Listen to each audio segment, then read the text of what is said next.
A lesser-known aspect of Winston Churchill's life is that he was a passionate and prolific painter, a pursuit he took up in middle age as a way to cope with deep personal struggles and bouts of depression.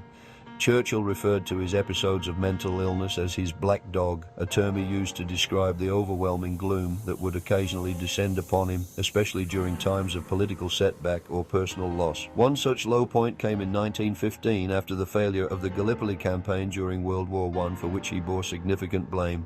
It was during this time of forced withdrawal from public life that he discovered painting as a source of solace and emotional escape. Encouraged by friends and family, Churchill picked up a paintbrush in his 40s and quickly fell in love with the process. It became more than a hobby, it was a form of therapy. Over the course of his lifetime, he created more than 500 paintings, primarily landscapes, still lifes, and scenes inspired by his travels to places like France, Morocco, and Italy. He had a particular fondness for the countryside around his beloved home at Chartwell in Kent, where he often painted on plein air, capturing the play of light and shadow across the gardens, ponds, and rolling fields.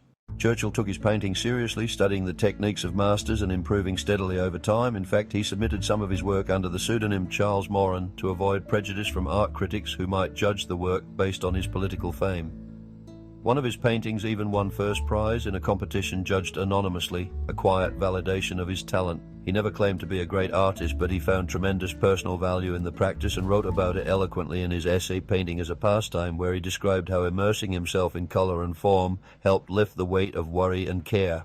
For Churchill, painting was not about recognition or public success. It was a deeply personal refuge, a place where he could escape the pressures of leadership and the darker corners of his own mind. His work reveals a softer, more introspective side to a man who is often remembered solely for his wartime resilience and defiant speeches. The paintings he left behind are not only an artistic legacy, but also a window into the emotional depth of one of history's most complex figures.